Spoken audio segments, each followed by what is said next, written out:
All right, we are back with another Drive Across 65. We are going to switch gears a little bit. So we broke down the NFL team totals. We did some conference winners, division winners, our Super Bowl predictions. We gave a little fantasy prop here or there. Today we are going to stick with the future props. We have some player props.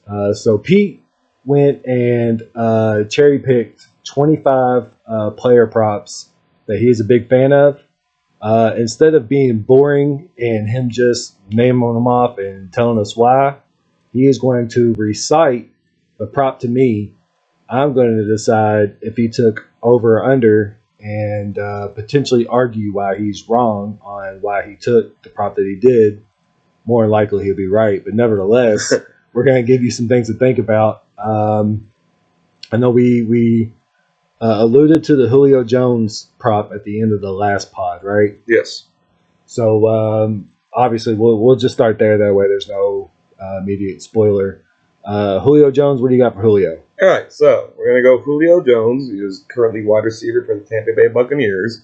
His receiving yards over under is 550.5.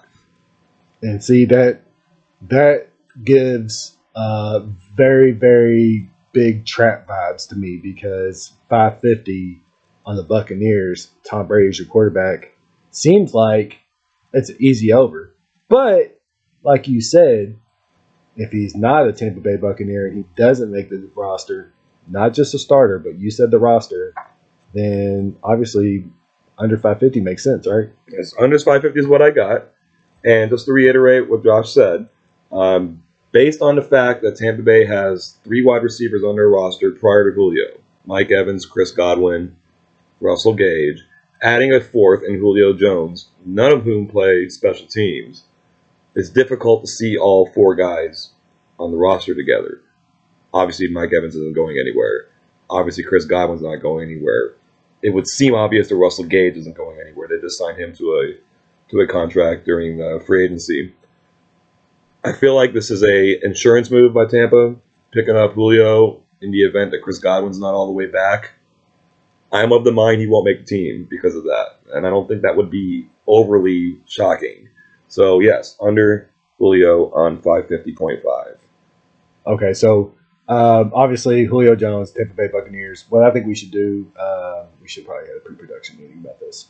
I think whenever you list the prop, acknowledge what team they play for, maybe even their position. That way, when people listen, they'll know exactly, where we're going. I'm just making sure we're all on the same page, because I don't want you to be like Hawkerson, like who does he play for? You know what I mean? And in the event that I don't do that, Josh will be on me. Yeah, for sure. All right, so we wanted to get the Julio one out of the way. The rest of these, I'm not going to go in any special order other than alphabetical. I just feel like that's the most neutral way to do so. And we're going to start off with, we're going to continue, I should say, with Treylon Burks, rookie wide receiver, Tennessee Titans. His over-under for receiving yards, 750.5. And I'm going to guess with where we were on the Titans and Tannehill, you're going to take the under. Under is correct. And I just want to also say both of these, the Julio and the Treylon Burks, are at minus 112. That is what the juice is on that. So Treylon Burks, I think, coming into the NFL draft, second best receiver in the draft. I like Jameson Williams as the best, and I like Treylon Burks as second best. But the one thing both of those guys also have in common is I don't think they're doing much this season. This is a single season prop. This is not how good I think Treylon Burks is going to be in the future. I think the dude's massively talented. He does remind me of Deebo Samuel in a lot of ways, even a little DK Metcalf type ability. But in this offense, I think Tennessee struggles this season. I could see Malik Willis coming in and playing quarterback. Another guy I think is going to be good, but not this season. Treylon, 750. I could see a lot of games this season where his stat line is 3 catches, 25 yards. And he'll look good out there. The numbers won't reflect it. I like the under on that one all day.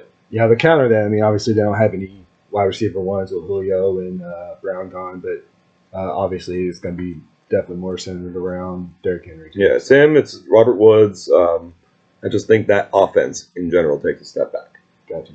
All right, next one up at quarterback for your Las Vegas Raiders, Derek Carr. We're looking at his touchdowns, passing touchdowns, over under 29.5. I want it to be over. I'm assuming you probably took the under. You have got it. Yeah, you're not on the Raiders. And it's not yards. I did look at Derek Carr's yard number, and I wanted to go under, but I think he'll throw the ball around a lot. Whether that'll translate into touchdown passes at that degree, I'm not sure. Now, we're right. We have 25 props. This is only the third one we're discussing. This isn't exactly my favorite one. This is one I struggle with a little bit. But at minus 112 on the under for Carr, if he acclimates very quickly to Josh McDaniels' offense, this might be a hairier situation. I think there'll be enough of a transition involved. And outside of Devontae Adams, there isn't a whole lot to look at as far as outside threats go. That does depress the touchdown number a little bit. So I think he'll have a nice season. Wouldn't be surprised if he threw 29 touchdowns this year, but that would be under still. And I think 29 is the ceiling, so I like the under. They do have two tight ends, though, Pete. They do, and like I said, outside threats and tight ends, of course, are very valuable in the red zone. But in that kind of situation, the outside threats are neutralized because you have less field to work with and you can focus more on tight ends. I see them kicking a lot of field goals this year, to be honest. I think the red zone offense won't be super efficient, and that will depress the touchdown pass number. So I like the under. Next up on the list, we have Los Angeles. We got it right. Los Angeles Chargers running back Austin Ekeler, rushing yards over under 800.5. 800.5 for Austin Ekeler, Chargers. I'm going to go over. Over is where I'm going to. Now, he is more of a dual threat type running back. They did draft Isaiah Spiller in the middle rounds of the draft, maybe take the load off. But in a 17-game season, Austin Ekeler can give you 50 yards per game and get you to 850. And all running backs are a health risk to a degree. But he's shown an ability to stay mostly healthy. I think the offense runs through him, at least the running game. Yeah. Definitely will run through him. And someone might be more intrigued by a total scrimmage yards bet for Austin Ekeler. But I like the rushing yards at 800.5. He is, as far as like fantasy goes, considered a very high pick because of his dual threat abilities. But I see him carrying the rock this year. If he gets 220 carries, that would break down to less than 15 per game, essentially. Average 4 yards a carry. He's more than capable of that. Absolutely. Yeah, I like the over. That's also minus 112 for that one. We're probably going to be able to insert some touchdown props in there during the season for him, too. That'll probably make us some money. Absolutely. So next up, a running back in the same vein as Austin Ekeler, we have Jacksonville Jaguars, not rookie running back. Technically, his rookie year was last year. He didn't get to play, unfortunately, for him. But Travis Etienne, again, we're looking at rushing yards over under 700.5. Well, for the AFC South champion Jaguars, Yeah. I do believe that the star running back on the team will go over. So here's why I'm taking the under. That's why I'm taking the under. So Etienne is the name. They still have James Robinson. I think they can share the load as rushers. Now, if you give me a Travis Etienne receiving prop, which I unfortunately couldn't find, I like him to catch a lot of passes. That makes sense. So as far as rushing goes, I think there's going to be a lot of games. He's going to be a J.D. McKissick in that offense, but more dynamic. And he's going to probably spend a lot of his time, not a majority by any means, but a lot of his time lined up at receiver, lined up in the slot. They seem to view him as a gadget player, and that sounds like an insult. It's not. It's someone who can contribute in massive different amounts of ways. But I think there's going to be a lot of games where he doesn't carry the ball very much. And even if James Robinson gets hurt, I can see them turning to other players. First down, second down, running the ball. Maybe Etienne gets some draws on third down and whatnot. But as far as the rushing yards, and you're getting better juice here, it's minus 106 to take the under, 700.5. Next up, Tampa Bay Buccaneer wide receiver. We got another one here. Mike Evans, over under receiving yards, 1,025.5. Mike Evans being the wide receiver 1 without Julio Jones. You got to think he's going to go over, right? He has gone over 1,000 yards every year of his career. What? With various quarterbacks throwing him the ball. I see no reason to break that streak now. 1,025.5.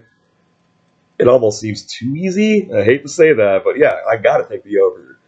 What? Minus 112. That's an interesting stat. He's gone over 1,000 every year of his career, including his rookie year. Sometimes guys, since their rookie season, even the greatest of all time, Jerry Rice, in his rookie year, didn't quite crack 1,000 yards before going off every year after that. Wow. So, yeah, to me, that's kind of an easier one. It feels like a trap. I'm not scared of a potential trap. If you're taking the under, I guess you're thinking he's going to get injured. Maybe you think Julio's going to eat into his game.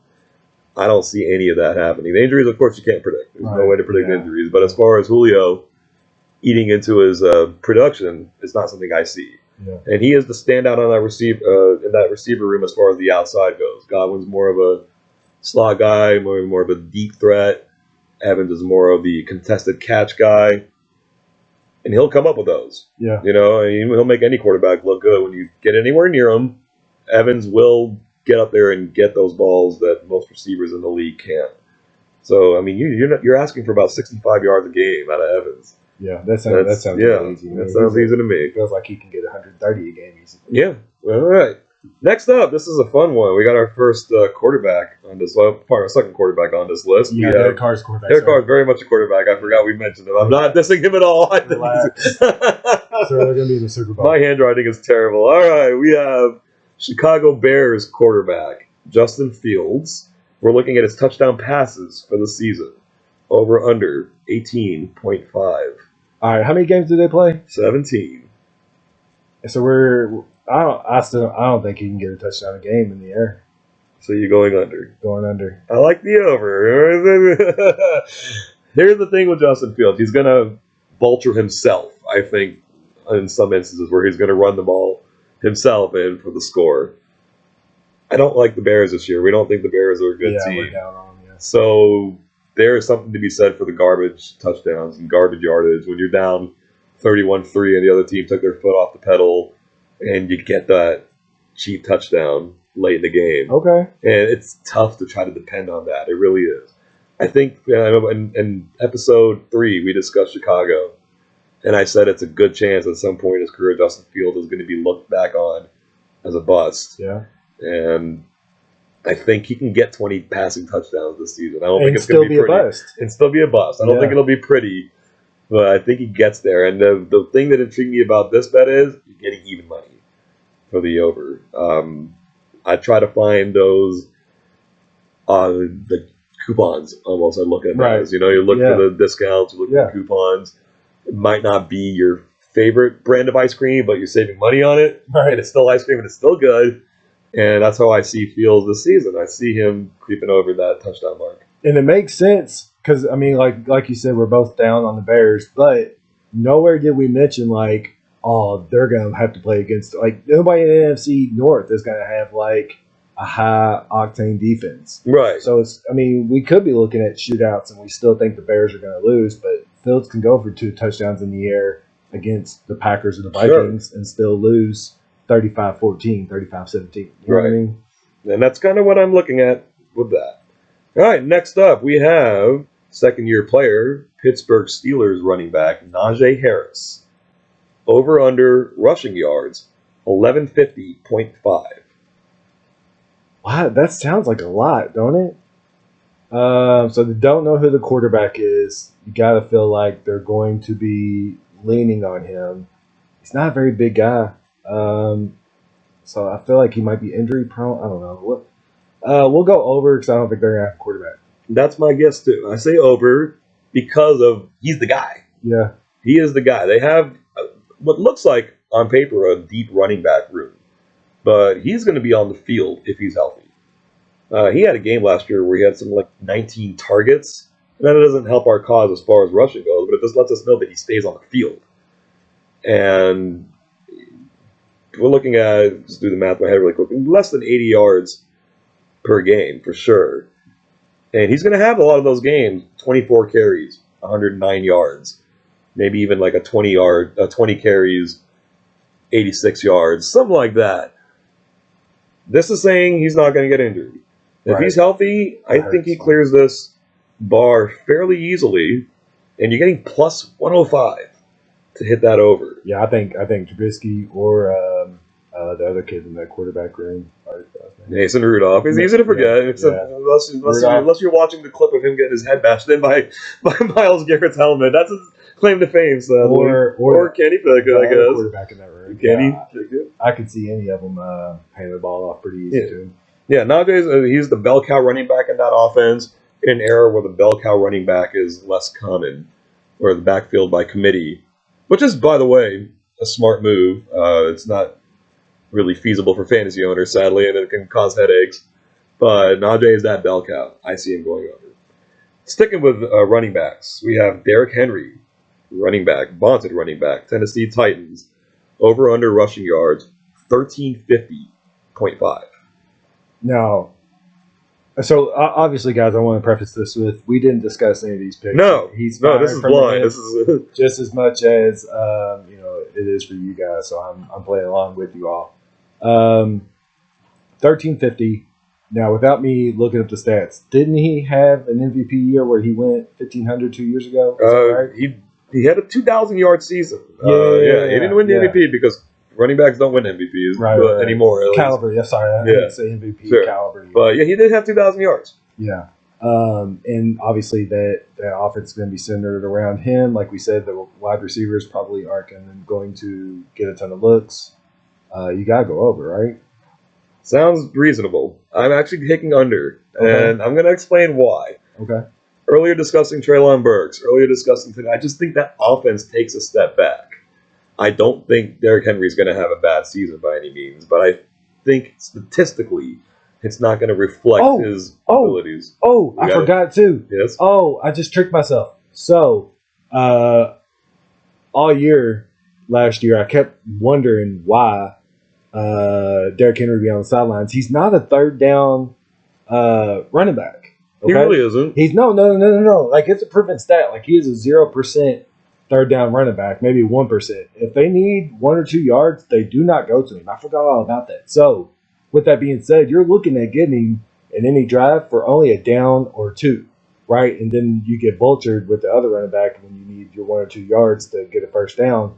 That's by design. He can't catch. He doesn't have hands. He doesn't go out on any routes. That makes a lot of sense, man. If you're looking at a 4-down series or 4-down drive, and you're only getting 2 downs out of the running back, taking the under is actually really genius. And most running backs, and there's been a few, there's been 7 or 8 in NFL history, have had 2,000-yard seasons. Clearly, no one's repeated that feat, but they've also generally found themselves in a career downslide, if that's the right word, because I'm not trying to say he's going to disappear, but a downslide after that.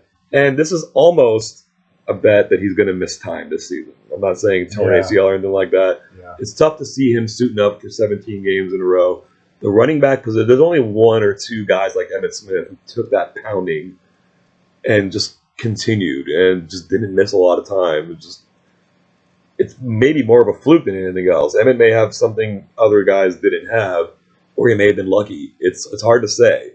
Running backs take more pounding than anybody. Right. And they're taking poundings from guys that are bigger than them. Even though Derrick Henry's a big dude, huge. Aaron Donald's bigger than him. Right. Right. Not that they play in the same division, just for an example. So DeForest Buckner, who plays in the division, is bigger than him. And DeForest Buckner landing on you, hitting you as hard as he can. Right. The former Darius Leonard, now known as Shaquille Leonard. And that's cool. He wants to go by his middle name. That's fine. We're going to do our best not to screw that up when we talk about him in the future. But Shaquille Leonard, maybe not the biggest guy, but he hit you. Yeah. And it's Derrick Henry, obviously, is a talented guy. Obviously, at 2,000 yards and has incredible speed for a guy his size. I just don't see him reaching that upper echelon anymore. He's still a first-round pick in fantasy. Make sure you get a handcuff to him.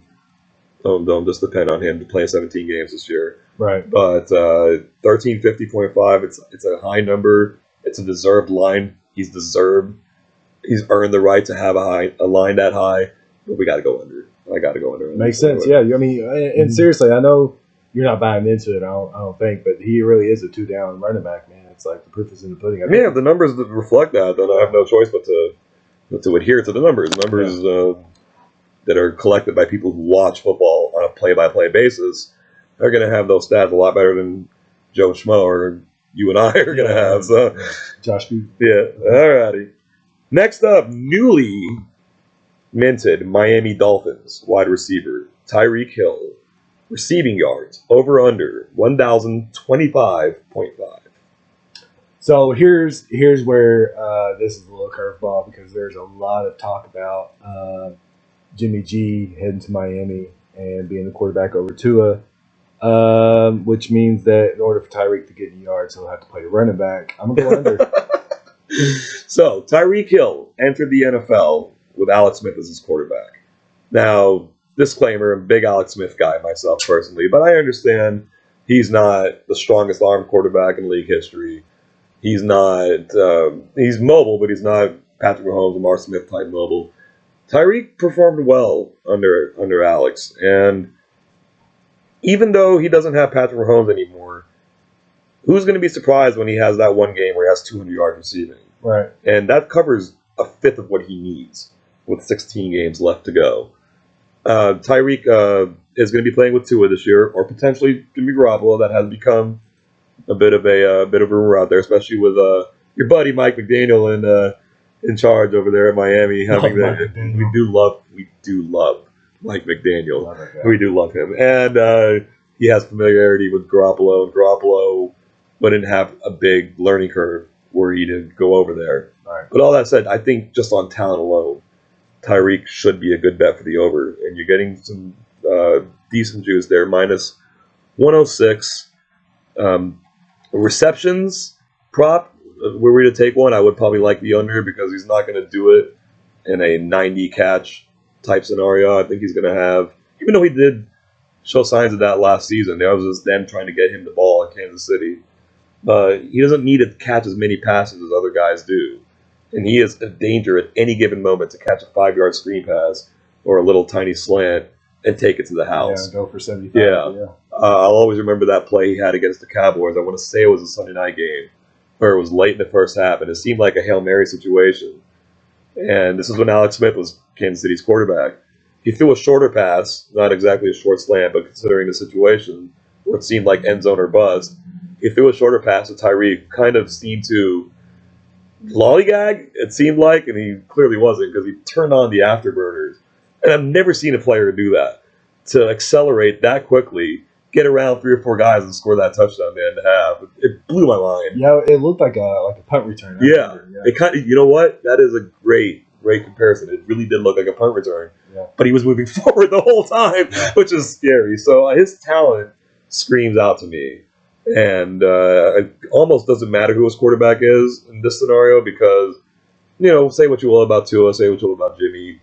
They're not superstars, but they're not third stringers coming off the bench either. And you think even that guy can find a way to get the ball to Tyreek and let him do some magic. So if he has, let's do it another way. If he has 3 100-yard games this season, let's call them exactly 100 yards, he would need 725 over the next 14. Which is barely over 50 yards a game. 50 yards a game. Yeah. So I got to run with the over. Yeah, I like it. All right. So I've talked about this gentleman a lot, so it's probably not going to be too hard to predict where I'm going with this. Quarterback, Philadelphia Eagles, Jalen Hurts. Over. Over. Next. Next. So we're actually talking about passing yards, 3,600.5 over. Yes, I like the over. He's got the receiver this year with A.J. Brown, and we want A.J. Brown to be healthy for his sake, for the fans, for the sake of Philadelphia Eagles fans who are known to be different. We're gonna say different. We like them to stay sane. It's say the proper name. It's passing yards, 3,600.5. Yeah, over. Yeah, it's just over 200 yards per game. You're gonna have some games where Jalen Hurts might have 175 passing yards with 60, 70, 80 rushing yards. Yeah. That's going to happen. But I think he's going to be good for some games where he does air the ball out. I like the Eagles this season. I really do. I picked them to go to the Super Bowl. I don't think they're going to be 17-0. There's going to be some games where he's going to have to throw them back into the game. And they might lose a game where he has 330, 360 passing yards. Yeah. So Garbage time. he is the guy. I understand his backup quarterback is Gardner Minshew, who might be the best backup in the league, or at least a contender. Love that guy. We all love Gardner Minshew. He's Uncle Rico come to life. I mean, true story. And unless Hurts really struggles, I see Minshew staying on the bench. I'm not worried about his presence, is basically what I'm saying. And I think Jalen takes a step this season. I mean, I called him the most important player in the NFL based on what he means to his team for this season. So if I believe that and I have the faith in the team, I've got to take that over. I like it. Next up, another player from the Las Vegas Raiders. We have Josh Jacobs, rushing yards, over under 800.5. All right, so the big brain this, you do not believe that Derek Carr is going to get there on his touchdown passes, correct? Touchdown passes, I did take Carr under, yes. Okay, so then we have to believe that Jacobs over on his rushing yards is going to be, I mean, if you're running that two tight end split, you got that big beefy offensive line, he's going to have opportunities to run the ball, right? Presumably. I already answered the question, Pete.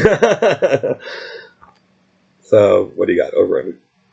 Over. I got under. Here's why. Quit hating on the Raiders. That was a swerve. I'll admit it. That was a swerve. I set him up. I'm sorry. He'll get me back. I promise. He'll get me back. All right. The new over-under for the 49ers team total, it's 6, and we're going under. And we hope that all the balls catch on fire. Yeah. Okay. So, I'm not a big fan of the Raiders' offensive line. They have some talent, don't get me wrong. I'm not a big fan of them. Here's my underlying concern with Josh Jacobs. I don't think he keeps the job this year. I think he gets replaced. That makes sense. He did not have his fifth-year option picked up. He's not going to be a Raider after this season. Kenyon Drake is his primary backup, not a big threat. It's Zamir White, who they drafted in the 4th round, who I thought was an absolute steal. And I'm not a fan of drafting running backs high, but the 4th round is a good place to find someone like Zamir White, who doesn't have a lot of tread on the tires, so to speak, not having taken too many carries when he was in college. He's an underdog. He's been told things his whole life about he's not going to be able to play football. I'm not going to get deep into his personal story. You're better off looking that up yourself. It's a great story for him. And he's got that chip on his shoulder. I think at some point this season, he will take over. Now, do I think the Raiders might have more red zone touchdowns rushing this year? Because based on my Derek Carr touchdown prop, maybe. And Jacobs may punch the ball into the end zone quite a bit, but we're looking at the yards here. And I just don't see him cracking 800. So I could see Carr airing it out and then getting inside the 20 and handing it off. That makes sense. But whether it's Jacobs or not is the question. I really don't think he keeps the job this season. I think he opens the season as the starter. I think if you draft him in fantasy, you want to keep an eye on who that RB2 is going to be this year for them, whether it's Kenyon Drake or Zamir White. And it's tough to tell you to get a handcuff for a guy who's not your first or second round pick. Hopefully he's not your first or second round pick, but if he is, if you got a late second round pick, you got faith in dude, get his backup. Dynasty League, Zamir White all day. I took him in my Dynasty League. Afraid he wasn't going to be available at my draft pick, but he was. And I took him. Also wanted James Cook from Buffalo. They played at Georgia together and they shared a load, so they can come in and not have the tread on their tires. That's what someone like James Robinson. So going back to him very briefly, carried the ball so many times in college. And it seems like he might already be at that case where he's got too much load in his backpack, so to speak. That seems like it happens a lot. And not to be an SEC homer, but man, you get those running backs out of the SEC who are explosive the first 2 or 3 years come to the NFL. Yeah. But they get beat up so much in college, like you said. It's just they fall apart. And I understand Josh Jacobs wasn't the bell cow when he was at Alabama. He had the Harrises back there, Damian and Najee also there. I believe one of them was a freshman at the time, but still saw the ball. But he's been kind of the lead back, or certainly the lead back for Oakland/Las Vegas over the time he's been there. And I think this is the year where they kind of sell the farm with him. He's not going to be back the next year. It could be a scenario where they just feed him the ball until the wheels fall off. But if they do that, I think the wheels will fall off. So I just don't like Jacobs' playing time this year to get him over 800. Next up, another new player in a new city. Wide receiver, Jacksonville Jaguars, Christian Kirk, receiving yards, over or under 825.5. 825 for Kirk. Can you tell me the team he plays for again? He plays for your impending, potentially, AFC South champion Jacksonville Jaguars. Well, in order for them to be the AFC South champions and the running back to succeed, you would think that their wide receivers are going to succeed also. I'm going to go over. Over, this one seems easy, I should think. And they signed him to a pretty fat contract. It looked bigger than it's turned out to be because of all these other extensions being signed. And one can argue that Kirk's performance in Arizona didn't merit that contract size. But the bottom line is he got that contract. And he is going to be a part of that offense, if not the focal point of the passing game. They did keep Marvin Jones. Marvin Jones he's been playing for, it seems like, 50 years. Solid player. Not going to wow you with big, gigantic seasons. I don't think he's ever made a Pro Bowl. They picked up Evan Ingram at tight end. If he's healthy, he can be a chain mover. Kirk's the guy that's going to see the ball down the field. He's the guy that's... If you take his numbers from Arizona and extrapolate them to the playing time that he's expected to get in Jacksonville, I can see him easily hitting 1,000 yards. Extrapolate. Yeah, that's a great word. It's a great word. And so sitting here at minus 112 on the 825.5, it's one of the easier picks on the board for me. Put 2 units on it. We're going over.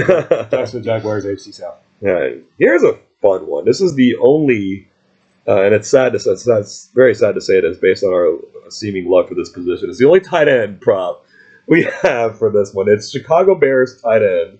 Who? Chicago Bears. Cole Kmet. Who? Cole Kmet. I hope I'm saying his name. I don't think there's a silent letter there. Kmet. Over under receiving yards, 575.5. All right, so breaking this down from the surface, you got to ask who?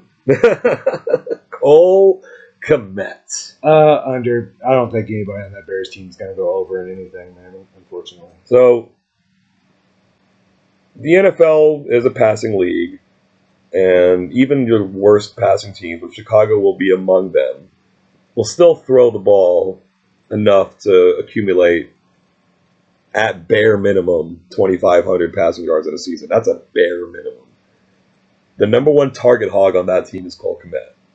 I think he gets a lot of targets. I think he gets a lot of catches. It can add up to clear 575.5. I like the over based on that. You're also getting even money on it. The Bears wide receiver room is Darnell Mooney. He's good.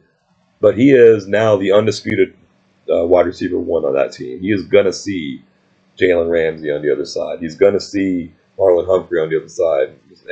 Whatever your top corner a team has is going with Darnell Mooney. Right. And, the tight end is always the safety blanket for a young quarterback.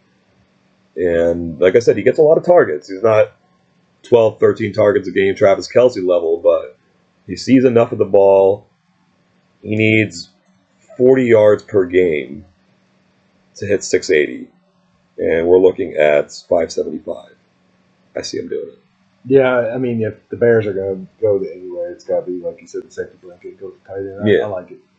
All right, next up. I think this will be an easy one as far as prediction goes. We're looking at Jacksonville Jaguars quarterback Trevor Lawrence. Over-under touchdown passes, 22.5. I wanted to go over. I like it to go under. They have some studs at wide receiver. You did mention that you like their running back to be more of a target and his receiving yards. Right. I don't think he'll get vultured too many times. I like the over. The over, 22.5. 1.5 touchdowns per game. This coming from the guy who bet the under on every touchdown prop for the Jags. So, there's a lot of projection in this. Past is preface. We look at the past. It gives you an indication of what the future might be. Last season's information is clearly important, but you got to do some projection here too. And we have to project Jacksonville a better team this year, especially offensively. You change out Urban Meyer for a three-legged stool, you made an improvement. But you bring in Super Bowl winning head coach Doug Peterson, offensive-minded guy, played quarterback in the league, taking a guy like Trevor Lawrence, adding some weapons to the team. 1.5 touchdowns per game brings you to 25.5. He can do 2 touchdowns a game. I don't see why not. I mean, there'll be situations where you'll get 3 or 4 out of him a game, and then you'll end up with 1 the next, and the average will still be there. Yeah, he clearly disappointed last year, not from a personal standpoint necessarily, because he was in a horrible situation, just horrible. And I don't know any quarterback, especially a rookie, that could have succeeded there. And he still had glimpses of his talent bursting through. This guy makes all the throws. He's not a guy that's simply going to check it down. He might throw you more interceptions than you want, but as a touchdown prop for the entire season, at even money, by the way, 22.5. We like the Jaguars this season. Josh likes them a little more, but I still like them a lot. We got to say over that number. Yeah, I like that over, yeah. Even though I even liking the Jags this year, I would have still taken the over. Right. All right, next up, rookie wide receiver, Atlanta Falcons, Drake London. Over-under receiving yards, 749.5. All right, so Mariota at quarterback, Calvin Ridley will be a guest on our show maybe one day. Kyle Pitts, I mean, there's I don't know, man. It feels like an under only because if Mariota doesn't go to Pitts, you got to think that he might just end up taking off himself, which he's known to do. He's going to be more of a scrambling, rushing quarterback and less of a get the ball out of your hands pocket quarterback. I like the under. It's a close one for me, and I almost didn't include it on the list. He was not. I've already mentioned my 2 favorite wide receivers in this year's draft. I said Jameson Williams was my top guy, and Treylon Burks was my second guy. But Drake London was the first one drafted, and he went to Atlanta, which was surprising to me when I did it. But we mentioned Calvin Ridley's not there. They lost Russell Gage. He is their top wide receiver by default, and I'm not crazy about London. I think he'll be a decent NFL player, but just based on volume, I'm sticking with the over here, and also the fact that we think Atlanta's going to be behind in a lot of games this season, and that is prime opportunity for garbage yardage.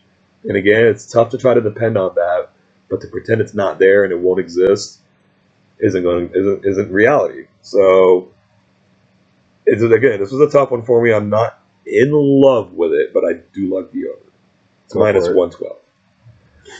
All right, next up, this is a coin flip, and you'll know what I mean when I bring it up. This is running back, Carolina Panthers, Christian McCaffrey, rushing yards, over under 880.5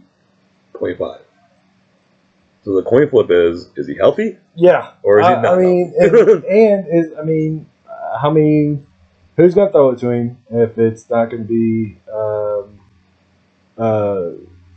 like a wheel route or whatever, right? So you got to depend on his action being primarily getting rushing yards. Yeah. So he's going to be a rushing heavy running back, contrary to his previous years. If he's healthy, take the over, right? Yeah, that's the coin flip. So you're asking yourself, do I think Christian McCaffrey is going to be healthy this season? Yeah. And even if he is, that number, I mean, clearly he's surpassed it before. He's had 1,000 rushing receiving season. He already did both in the same year. I don't want to wish this on anybody. This could be close to the end of the line for him just based on his body breaking down. I cannot count on him staying healthy. It's not anything I want to wish, but it's almost like I feel like he's definitely at some point this year going to miss time. And if he misses 8 games, then he needs 100 yards a game in the other 9. And that's just rushing. My coin flip says he's going to miss time. I'm taking the under. Even if he is healthy, if Baker struggles, if Darnold has to wind up in the game, If Matt Corral has to wind up in a game, the focus of the entire defense is going to be on McCaffrey. Yeah. And the easiest way to get into the ball in those situations are on flare passes, screen passes. Straight up the middle is not going to work. They did draft Kmet, who, besides having an all-time great name, he's got a lot of talent. He's going to step in immediately and be the starting left tackle and play well. I think he's a people mover. But that alone isn't going to carry McCaffrey over the line on this prop, in my opinion. Right. Yeah. It's a tough spot. It is. You know that with coin flip, yeah. Yeah, and it is a coin flip, and if you want to fade it, I understand 100%. But I gotta go with what I think is going to happen. Next up, a name you might not be overly familiar with, not one of the biggest names in the league. New England Patriots wide receiver Jakobi Meyers, over under 700.5 receiving yards. So we're thinking that the Patriots are going to lean more on Mac Jones, right? He's going to be more of a He should be a bigger part of the offense this game season. manager, less running back dependent. If he's going to throw the ball, you got to think that you like that over, right? I do love the over. Myers is just one of those no-name Belichick type players. He shows up to work. He does well. We're only asking him to get something like 43 yards receiving a game, and he's capable of those 80, 90, 100-yard games. Wide receiver in New England, they did pick up Devontae Parker. He's going to be part of the offense. There's no question about it. They got Kendrick Bourne running the slot, but I think in times of need, Mac Jones is going to look to Jakobi Meyers. And it really depends on who gets Belichick his coffee that morning. Yeah. As to who they're going to throw it to. I mean, you don't have an offensive coordinator per se on that team, so it's going to be a Belichick ran offense. I mean, I like the over. I like Mac Jones to step up this year. And if this number was a bit higher or even maybe significantly higher, it'd be a fade. Just 700. It jumped out. It jumped out as a low number, and we want to go over with it. Next up, we have from the defending AFC champions, Cincinnati Bengals, running back Joe Mixon, rushing yards over under 1,075.5. Ooh, so this is a tricky one because we did say that we are down on the Pete's down on the Bengals this year. I think I ended up co-signing on that with you. They did improve at offensive line. I think that their wide receiver core will have more eyes on them because they are proven to be stronger, i.e. Chase. Joe Mixon, well, he did catch a lot of balls out of the backfield too. Like he More than usual. Receiving yards. Better offensive line though. All right, let's go over based off of the wide receivers being better, and maybe him not catching as many yards out of the backfield. I actually went with the over. Swerve. Yes, over for me. Over for me there was pretty strong. Yeah, over's pretty strong. He's not quite the bell cow that Najee Harris is. Samaje Perine saw the field a lot more last year, and I don't see that changing a whole lot. Of course, there was the whole issue with Samaje Perine being on the field for the final drive of the Super Bowl. He's considered a better receiving option. The Bengals, in order for the offense to work, do need to run the ball. And Joe Mixon is their number one running back. They got Samaje Perine, Chris Evans, other guys. None of those guys threaten Mixon as the primary ball carrier. Yeah, it's his job. It's his job, and you're getting even money on the over. I don't know what Vegas is seeing as far as his role this year. I'm not seeing it the same way as them. 1,100 yards from Mixon doesn't sound difficult at all. And that puts you over by over 25 yards. He's not going to have 250-yard games. He's going to consistently grind out yardage. He is a guy that is dependable for fantasy. He's not going to be RB1 too many weeks, but he's not going to be RB40 either. It all adds up in a 17-game season. 1,100 yards seems easy for me, so that'd be over. Over. Next, another new face in a new place, and we've brought him up more than once. This is new Los Angeles Rams wide receiver Allen Robinson, over under touchdown receptions 6.5. Ooh, that's a good one because I mean they are going to be leaning on him more reliant. He is a talent, man. He is a name. He is, and he's pretty solid. I want. I'm gonna say this, okay? I want to go over, but with the names on that team, I'm gonna go under and say Robinson has his games where he pops up and like his stats would just blow your mind, but it's not gonna be consistent. So we are playing the game blind, but it seemed like Josh read off my notes right there. He nailed that one. Did I really? He did. That's awesome. We were on the same line on that one for sure.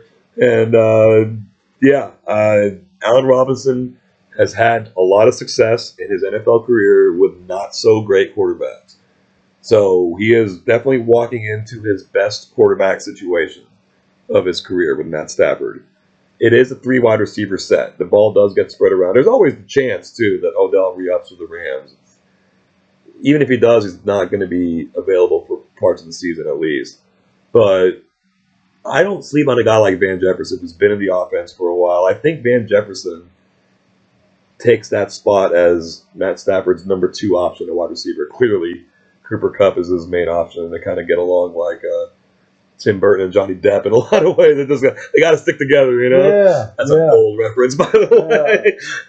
Fear and loathing, man. Yeah. And Cooper's obviously the number 1 guy there. And I think Van Jefferson takes the number 2 spot. Robinson, I think, is going to fit the offense. They're going to be glad to have him. He's going to be a better real-life player than a fantasy player. And the numbers, of course, fantasy is all about numbers. And I think Robinson is good for something like 850 yards, 5 touchdowns for the season. I'm going with the under on this prop, and it does get you minus 106. So slightly better on the juice. And pat Josh on the back. Yeah, there you go. Thanks, Josh. Hey. All right, a few more to go here. We're down to the final 5. The biggest name on the list, quarterback, Green Bay Packers, Aaron Rodgers. Over under passing yards, 4,100.5. So obviously I'm down on the Packers this year. You disagreed. I think it's going to be a weird year for the Packers.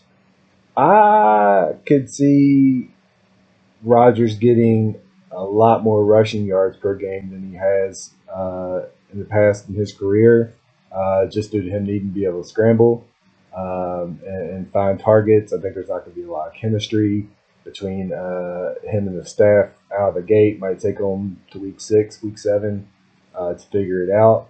And by that time, that 4,000 is going to be out of reach, I would think. They're taking under. Yep, under. And I do want to say that Aaron Rodgers, he's getting up there in age. He's still got some wiggle. He can still move around. But that said, he is one of the best quarterbacks I've ever seen, and used to be the best I've ever seen at throwing the ball on the run until certain Patrick Mahomes came into the league.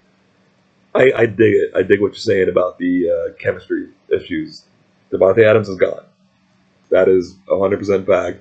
He has been Rodgers' number 1 guy. Oh, are we going to do they still have MVS? We're going to play that game again. Mason Crosby lining up Jordan Love? That was a fun game. It was. But Aaron Rodgers is Aaron Rodgers. And what got me attracted to the over on this one was the fact that we're not as big on the Packers this year. I think they need to throw the ball more to stay in games as opposed to recent seasons. It's Aaron Rodgers, and he's tough to bet against, and you're getting actual plus 101 money on taking that over. I will take the over on that, mainly because I won't bet against Aaron Rodgers. So fade it if you want, for sure. But I like Rodgers' ability to get that ball spread around, find guys. Again, like we said, Sammy Watkins hasn't been great in his career, but now he's with Aaron Rodgers. He might be a Pro Bowler. Wouldn't count on it, of course, but he will contribute. Rodgers doesn't like him, he'll get him off the field. He'll get someone in there who he likes. That's how Alan Lazard basically became a mainstay in that offense. Rodgers liked throwing it to him. Right. So, yeah, and it's Peyton Manning, too. He did the same thing. You know, if a rookie tried to showboat and go up with one hand to make a catch, Peyton Manning yanked him off the field so don't come back in, and would yell at him on the sideline, use 2 hands to get off my field. Right. I can see it. All right. Next up, you just got paid. Wide receiver, San Francisco 49ers, Deebo Samuel, receiving yards, over under 920.5. Hang on. Did you say wide receiver Deebo or running back? Wide back, he called himself. He called himself a wide back. But he is a wide receiver. He made first team All-Pro at wide receiver. Yeah. What's the problem? 920.5 receiving yards. With Trey Lance throwing it to him. I don't know. I think I'm gonna sit this one out. I think there's too many question marks as to there's a new offensive coordinator, right? Yeah. Deebo obviously is a stud. He's gonna have a ton of eyes on him. He had the lineup in the running back obviously position last year to get his yards. Not to say that he can't get those yards, but I don't know. I don't have enough. Right. Yeah. Fade. The fade is. What's the old saying? A good fold is sometimes better than a good call in poker. And knowing to sit one out is important. Again, these were not the first 25 names I came across. I sifted through a lot of them. Like, nope, before I got to some of the ones I liked. You don't have to bet everything on the board, clearly. Deebo had well over 1,000 yards receiving last year while playing running back as well. I don't think Trey Lance represents too much of a downgrade from Jimmy Garoppolo Good point. in passing, and while representing the upgrade in the running game, of course. The number one goal, I think, for the 49ers this year, as regards to Trey Lance, is to not turn the ball over. Because if Jimmy Garoppolo, I'm going to be honest, he didn't turn the ball over the way he did, especially the timing. His overall interception numbers maybe weren't off the charts high, but just he threw them at the worst times possible. And if relax.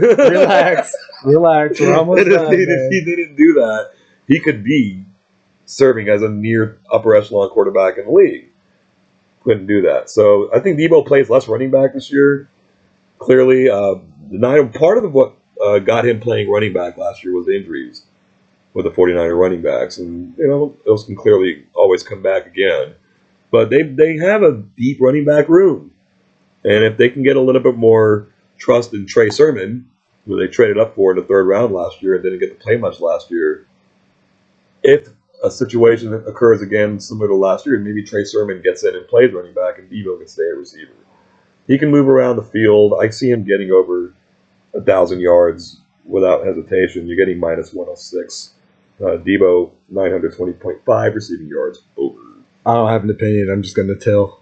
All right, last three here. Running back, Philadelphia Eagles, Miles Sanders, over under rushing touchdowns, 5.5.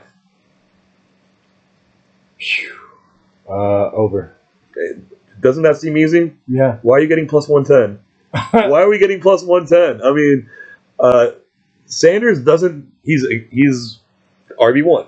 Uh-huh. He has a little bit more behind him than Najee Harris, and a little bit more behind him than who were we talking about earlier? Joe Mixon. Sorry. Right. And he's got a running back. A quarterback who will run in some touchdowns. But Miles Sanders, if he can get a touchdown every third game, he's basically at that number. And every third game just sounds easy. He's going to have a game this year, maybe, where he punches into. Yeah. And if he does that, he needs a touchdown every 4 games to clear this number. To me, this is my favorite prop of all the ones I picked because of the plus 110. Yeah. 5.5. Jeez, I mean, there's not much more to say. I mean, that will be brutal to get vultured by your quarterback, though. And it'll probably happen on some plays, but when they're down at the 1 or 2 yard line, where it's not quite QB sneak territory, Adam Gase turn it around and hand it off to him. Man. Adam Gase didn't go to. Well, Adam Gase takes a knee, so all right. Wide receiver, Denver Broncos, Courtland Sutton, over under 900.5 receiving yards. Ooh, with Russ back there, he's gonna have to develop some chemistry with somebody, right? Who do you think he develops? They've got 3 guys there: Courtland Sutton, Jerry Jeudy, Tim Patrick. Right. I think Russell develops the chemistry with Tim Patrick. I think he looks like Tyler Lockett. And I think his game looks like that. I couldn't tell you what they look like face to face, but his game looks like Tyler Lockett to me. He's that dependable guy who can break a play here now and then. And Courtland coming off an injury last year as well. Jerry Jeudy maybe taking that step this season. I like Jerry Jeudy as it is, man. I do too. That's where I was going to lean on the chemistry with Russ, but I could absolutely see it. So neither of us picked Courtland Sutton as the chemistry guy. So 900.5. Take the under. Take the under. Yeah, it's minus 112. Again, I think Courtland Sutton might fit that mold of Allen Robinson, where he's a better player in real life than he is on the stat pages. Right. So, all right, this is our last one. We went alphabetical, so this guy came last. Quarterback, Washington. What is it? Commanders. Okay. Carson. We did it. We did it, bro. We did it. Over under passing yards, 3,500.5. All right, I'm gonna ask you one question. One question. Who is he gonna throw it to? Well, Scary Terry. Okay. Terry McLaurin. They got a rookie wide receiver, Jahan Dotson. Mm-hmm. May or may not adjust to the league quickly. Coming back from injury, wide receiver Curtis Samuel. May not be the same. He did barely play last year. He was good during his time in Carolina. He's got 2 running backs that can catch the ball. Antonio Gibson and especially J.D. McKissick. Logan Thomas coming off an injury at tight end. Every one of these guys, except maybe McLaurin, comes with a question mark. How big those question marks are determine this over-under. Yeah, I'm so. Give me the under. You didn't see it. You said Scary Terry. That was the only name on the list. That was the only name on the list. Excuse me. That represents a big outside threat. I like the over. I'm more of a Carson Wentz guy than most people are, and I'm not worried about the fact that he has no soul, according to many people. Look, my only issue with Carson Wentz, okay, is obviously he had his time with the Eagles. I salute it. Last year with the Colts, he could have gotten them to the playoffs. He just had to beat the Jags. He just had to not screw up. Yeah, correct. His best offensive weapon was pass interference. Now tell me, it's funny. It's funny, but it's true. Tell me how many yards? How does that translate to passing yards? Passing interference absolutely does not translate. I can't buy it. I can't buy into it. So if he gets 200 yards per game, he's at 3,400. So he's got to scrap together 100 yards additionally. So this begs the question: will he stay healthy? Will he stay the starter? If he's bad, they still have Taylor Heineke. Taylor Heineke is no superstar by any means, but he was their quarterback all last season. I don't see them having too much concern turning to him if they need to. They even have rookie Sam Howell, who was being talked about as the number 1 overall pick in way too early mock drafts and wound up being the first pick of the 5th round. But that notwithstanding, he could see some time too. So this is me taking a leap of faith. And I admit it. It's a leap of faith. Carson Wentz stays healthy, doesn't lose his job. The over gives you even money. I am a coupon bargain shopper. If I like something and the juice is in my favor, I'm going to try it. I have to like it first, of course, and I do like the number enough to try it. 3,500.5. I see him somewhere in the 3,750 range. And I think I've agreed with you. Out of 25, I think we were probably on the same page of at least 22 of them. We were, if we weren't exactly, we were able to see each other's side of it for sure. But that one, I can't. Yeah, and that's fine. I'm a more positive guy. So 25, I don't know if you kept count. If you did, you're awesome. But of those 25, 16 were overs, 9 were unders. So I'm a bit more positive, a bit more optimistic. I don't like taking unders because you can lose them too quickly sometimes. But those are my numbers. And 2 guys I couldn't find that I wish I could have included in here. I couldn't find lines for them. Baker Mayfield passing yards, unless it's set too high, of course. I would like the over. And Trey Lance's rushing yards is something I would like on the over. Because I see him with like 3 games this season. There'll be 3 games where he has 100 yards rushing. So unless the line is set too high, that's something I'd like to jump onto. Which would give me 18 overs, 9 unders, a 2-to-1 ratio. Positive guy here. I like it. I like I said, I'm on the same page with you on, I guess, 88% of what you picked. Would that be the right 22? Yeah, that's what goes 25 to 88%. Yep, you got it. So, I mean, like, the general public will probably could look at some of these stats and think a different way. I like our out-of-the-box thinking. I like how it kind of trends towards how we felt about majority of the teams this year. It was a fun game. Pete's picks. Pete's picks. Yeah, this one went a little long because preseason. We're looking at a whole bunch of different guys. During the season, we might tinker with this formula as well. Be a little bit more straightforward. We know exactly what the team's playing when we're looking at one game. We're not trying to project 17 or anything like that. But hopefully you guys found some nuggets of information in there. I'd love if you would disagree with me to let me know. Shoot it down there in the comments and let us know where you think I'm an idiot.